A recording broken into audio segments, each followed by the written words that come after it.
Et si tout ce que vous pensiez des Philistins était faux? Présentés comme les grands méchants de la Bible, on sait peu de choses sur ce qu'ils étaient vraiment. Ce n'étaient pas de simples barbares ou des gens incultes. C'étaient de redoutables guerriers, des stratèges impitoyables et des maîtres du savoir qui leur donnaient un avantage sur leurs ennemis. Mais voici le mystère. D'où venaient-ils? Qu'est-ce qui les rendait si puissants? Et surtout, qu'est-il vraiment advenu d'eux? Ont-ils disparu ou leur héritage se perpétue-t-il d'une manière que vous n'auriez jamais imaginée? Ce que vous allez découvrir pourrait changer tout ce que vous pensiez savoir sur eux. Ils dominaient 5 villes stratégiques connues sous le nom de Pentapole et formaient l'une des organisations politiques les plus avancées de leur époque. Alors que d'autres peuples vivaient en tribus, les Philistins disposaient d'un système centralisé avec des forces militaires bien structurées, capables de coordonner les attaques et de se défendre contre les menaces extérieures. Ce qui rend cette histoire encore plus fascinante, c'est le mystère qui entoure l'origine des Philistins. Ce sujet a intrigué les chercheurs et les archéologues pendant des siècles. D'où venait-il avant d'arriver dans la région de Canaan? Comment un peuple aussi guerrier et culturellement compétent a-t-il pu s'établir et laisser une trace aussi profonde dans l'histoire? Aujourd'hui, beaucoup pensent qu'il faisait partie d'un groupe connu sous le nom de peuple de la mer, qui est apparu vers la fin de l'âge du bronze. Ces peuples ont migré de la région égéenne à la côte orientale de la Méditerranée, laissant derrière eux un sillage de changements et de conflits. Dans la Bible, les Philistins sont appelés Philistines en hébreu, un terme qui apparaît également dans les documents égyptiens et assyriens. Il est intéressant de noter que le mot Philistia, qui désigne le territoire des Philistins, a inspiré plus tard le terme Palestine. Certains chercheurs suggèrent qu'ils sont peut-être venus de Caftor, généralement identifiés à la Crète, ce qui rattache leur origine à une racine culturelle et linguistique en dehors du contexte sémitique de Canaan. Ce lien avec la Crète est également renforcé par les références aux Chérétiens, un terme qui pourrait signifier « crétois ». La Bible, en particulier les livres de Jérémie et d'Amos, ainsi que les découvertes archéologiques, fournissent des indices intéressants sur l'origine des Philistins. De nombreux chercheurs pensent qu'ils venaient de Crète et d'autres régions de la mer Égée. Cela semble logique si l'on examine les vestiges culturels qu'ils ont laissés derrière eux, tels que des poteries clairement influencées par les cultures mycéniennes et minoennes de l'âge du bronze. En outre, les documents égyptiens de l'époque de Ramsès III, vers 1188 avant Jésus-Christ, mentionnent les Philistins comme faisant partie des peuples de la mer, des immigrants qui traversaient les océans à la recherche de terre et de ressources. Ces documents égyptiens révèlent que les peuples de la mer, dont les Philistins, ont joué un rôle crucial dans la chute de grandes civilisations, comme celle des Hittites et de plusieurs cités-États en Syrie. Si vous aimez mon histoire, aimez-la maintenant et aidez ce message à atteindre plus de gens. Créons ensemble une chaîne de connaissances. L'un des faits marquants de ces incursions s'est produit sous le règne de Ramsès III, qui s'est vanté d'avoir vaincu ses envahisseurs et de les avoir empêchés d'entrer en Égypte. Cependant, si certains de ces peuples ont été expulsés, d'autres, comme les Philistins, ont trouvé un nouveau foyer en Canaan, où l'influence égyptienne est restée importante. Il est intéressant de noter que l'arrivée des Philistins en Canaan n'a pas été une invasion massive, comme nous avons tendance à l'imaginer, mais un processus graduel de migration et de colonisation. Ils ont commencé à occuper les régions côtières, conquérant les populations locales tout en assimilant les éléments culturels des Cananéens. Plutôt que de remplacer complètement la culture locale, les Philistins ont apporté un mélange unique de traditions intégrant les aspects religieux, linguistiques et matériels de la région. Les Philistins, mentionnés dans la Bible dans des épisodes liés à Abraham et Isaac, ont suscité la curiosité bien avant de devenir les grands rivaux d'Israël. Ces récits, qui incluent une rencontre avec Abimelech, roi de Gérard, suggèrent que des liens entre des groupes apparentés aux Philistins et Canaan existaient bien avant les grandes migrations connues sous le nom de mouvement des peuples de la mer, vers la fin du 2e millénaire avant Jésus-Christ. Certains chercheurs pensent que les marchands et les colons ont été les premiers à s'installer dans la région, et qu'ils ont été les premiers à s'y installer. Certains chercheurs pensent que des marchands et des colons de la région égéenne avaient déjà des bases commerciales en Canaan, ouvrant la voie à l'arrivée massive des Philistins. Lorsque ces derniers se sont installés dans la région, ils ont apporté avec eux une culture riche et unique, mêlant les traditions de leurs origines aux influences cananéennes et égyptiennes. Ce mélange a donné naissance à un peuple marqué par des pratiques religieuses distinctes, une organisation politique avancée et une production culturelle impressionnante. Les Philistins ont rapidement assimilé les éléments locaux et créé une identité propre qui a fait d'eux l'une des civilisations les plus intrigantes et les plus remarquables du Proche-Orient ancien. Les Philistins avaient une organisation politique assez curieuse, et à certains égards, surprenante pour l'époque. Ils formaient une alliance entre 5 grandes villes, Gaza, Ashdod, Ashkelon, Gath et Écron, connues sous le nom de Pentapole philistine. Chacune de ces villes était dirigée par un seigneur, qui cumulait les fonctions de direction politique, militaire et religieuse. Bien que chaque ville soit indépendante dans ses décisions locales, ses dirigeants se réunissent en conseil pour discuter des questions importantes, en particulier celles liées à la guerre ou aux menaces extérieures. Cette structure unie était un grand avantage. Alors qu'Israël suivait une organisation tribale décentralisée, les Philistins avaient un système plus cohérent, ce qui leur donnait un avantage stratégique dans les batailles et les alliances. Ces seigneurs avaient le pouvoir de mobiliser la population, de décider des stratégies militaires et même d'accomplir des rituels religieux au nom de leur communauté. Un autre aspect intrigant des Philistins est leur langue. À ce jour, on n'a pas découvert de texte qui leur soit directement attribuable, de sorte que cet aspect de leur culture reste entouré de mystères. Les spécialistes pensent qu'à leur arrivée en Canaan, ils se sont rapidement adaptés à la langue locale, ce qui a facilité la communication et la coexistence avec les Cananéens. Néanmoins, il est probable que certains mots ou expressions de leur langue d'origine aient survécu pendant un certain temps, même après cette adaptation. Plus tard, dès la période post-exilique, leurs descendants mixtes parlaient un dialecte proche de l'araméen, comme le mentionne Néhémie 13h24. En ce qui concerne la religion, bien que tout ne soit pas complètement clair, les preuves bibliques et archéologiques montrent qu'ils ont incorporé certaines divinités sémitiques de la région, telles que Dagon, Astarté et Baal-Zébub, reflétant ainsi cette intégration culturelle. Les Philistins étaient connus non seulement comme des guerriers impitoyables, mais aussi comme un peuple profondément religieux, dont les pratiques influençaient leurs décisions les plus importantes. L'adoration du dieu Dagon, dont le culte avait des temples dédiés à Gaza et à Ashdod, en est un exemple évident. D'autres divinités, telles qu'Astarté, adorées à Ashkelon et Bethzéan, et Baal-Zébub à Écron, faisaient également partie du riche panthéon philistin. Et ce n'est pas tout. La divination jouait un rôle central dans leur culture, guidant à la fois leur stratégie militaire et leurs décisions civiles. Pendant les batailles, les Philistins portaient sur eux des images portatives de leurs dieux pour se protéger et remporter la victoire, comme le rapporte 2 Samuel 5h21. En outre, ils pratiquaient des rituels et des sacrifices dirigés par des prêtres et des devins, en particulier dans les moments critiques, tels que le retour de l'Arche d'Alliance, décrit dans 1 Samuel 6. Et quand on parle de culture, on ne peut manquer de mentionner la poterie philistine, véritable marque de fabrique de ce peuple.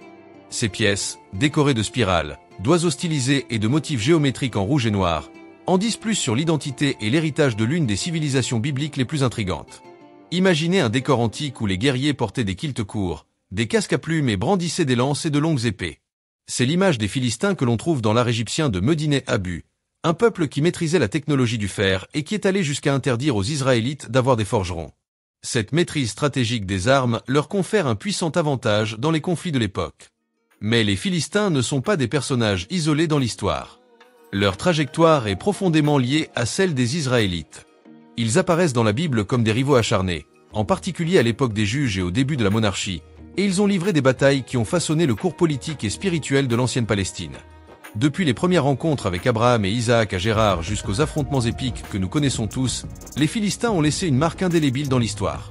À cette époque, des groupes d'origine égéenne vivaient déjà en Canaan, mais ils n'avaient pas encore développé la puissance politique et militaire que les Philistins allaient atteindre plus tard.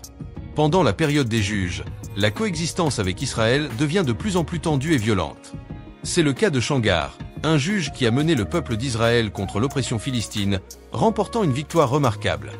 Mais les conflits ne s'arrêtent pas là. Les Philistins défient à nouveau Israël et c'est alors qu'apparaît Samson, figure légendaire et symbole de la résistance israélite.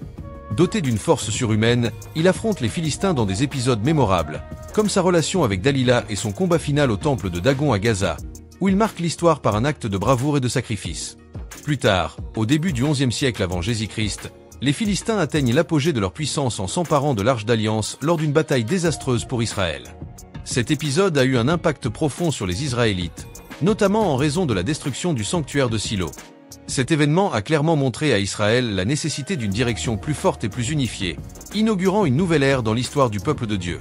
Après la mort de Saül lors de la tragique bataille du mont Gilboa, où lui et ses fils furent vaincus par les Philistins, David monta enfin sur le trône en tant que roi d'Israël. Par la suite, il a mené une série de campagnes décisives contre les Philistins, affaiblissant leur puissance militaire et étendant le territoire d'Israël. David n'a pas seulement gagné des batailles, il a aussi consolidé son autorité en soumettant les Philistins à son autorité. Malgré cela, les Philistins n'ont pas complètement disparu. Même sous la domination israélite, ils ont continué à exister en tant qu'entité autonome, profitant des moments de faiblesse politique en Israël et en Juda pour s'engager dans des conflits régionaux. Sous le règne de Josaphat, par exemple, ils viennent payer un tribut à Juda, mais à l'époque de son fils Joram, ils mènent des invasions qui déstabilisent le royaume du Sud.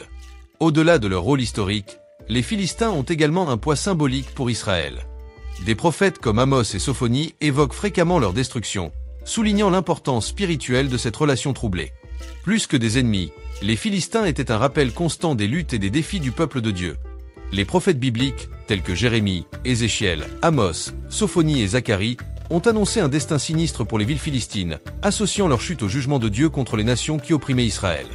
Jérémie, par exemple, a décrit comment Nabuchodonosor, roi de Babylone, a conquis ces villes, réalisant ainsi ses prophéties.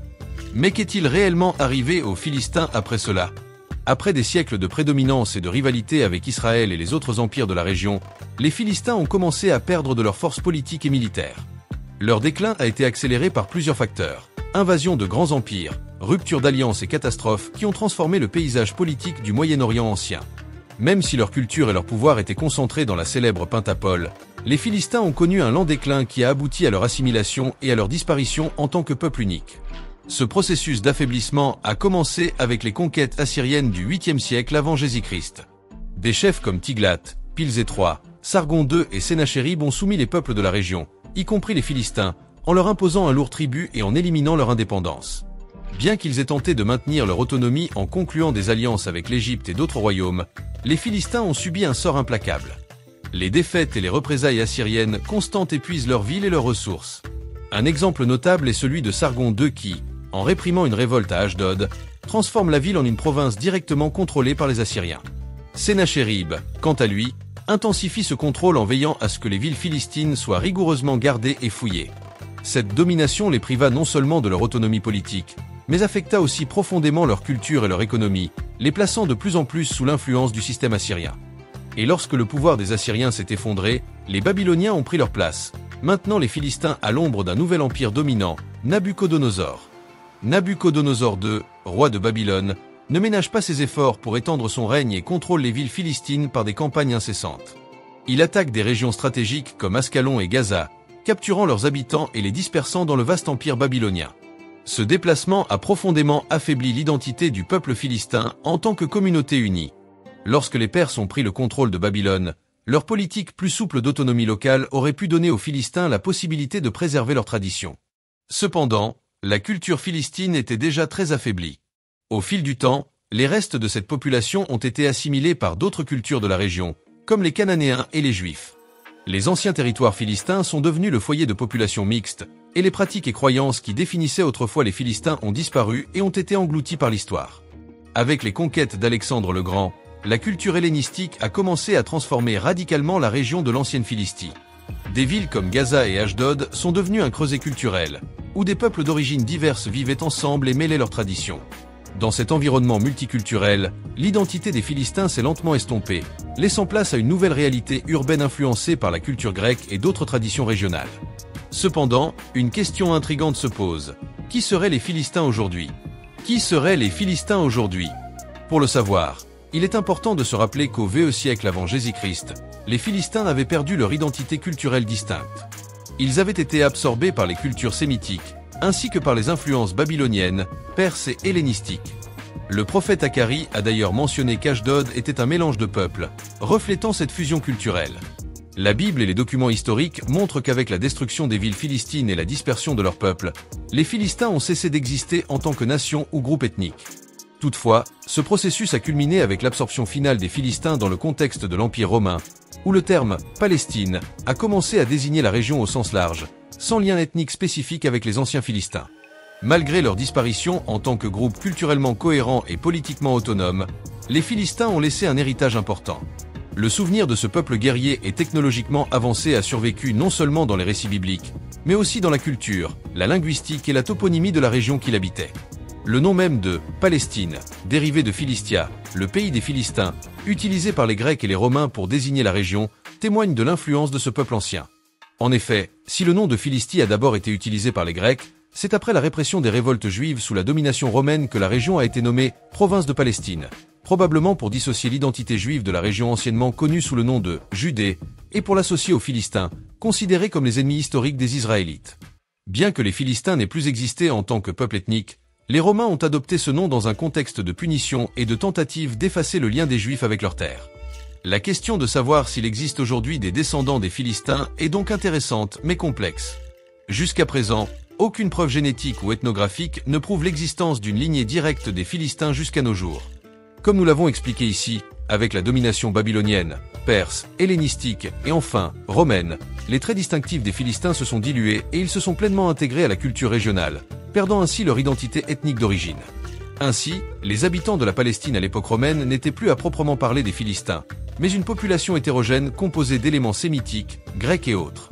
Ainsi, bien que le nom de Palestine perpétue la mémoire des Philistins, il est peu probable qu'il y ait aujourd'hui des descendants directs des Philistins. L'assimilation complète des Philistins dans les cultures dominantes a entraîné la perte de leur identité au fil du temps, et l'absence d'une lignée continue ou de groupes s'identifiant comme Philistins renforce cette conclusion. Il est intéressant de noter que de récentes études ADN menées à Ascalon, l'une des anciennes villes philistines, indiquent que les habitants de la ville avaient un bagage génétique mixte, avec une forte influence égéenne dans les premiers temps, suivie d'une assimilation ultérieure de caractéristiques sémitiques locales. Cela confirme l'hypothèse selon laquelle les Philistins avaient des ancêtres européens, issus de populations du sud de l'Europe ayant migré à travers la Méditerranée vers la côte sud-ouest de l'ancien territoire cananéen, en particulier dans la région connue aujourd'hui sous le nom de bande de Gaza.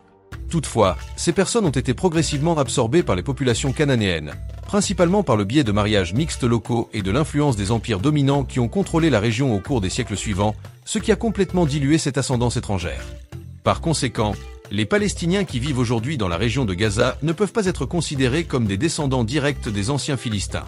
Au fil des siècles, cette région est devenue une véritable mosaïque culturelle, influencée par de nombreux peuples, notamment les Cananéens, les Israélites, les Assyriens, les Babyloniens, les Égyptiens, les Grecs, les Romains, les Arabes et d'autres encore. En outre, l'identité palestinienne moderne a été façonnée par des expériences historiques et des défis politiques plus récents, en particulier au lendemain de la domination arabe.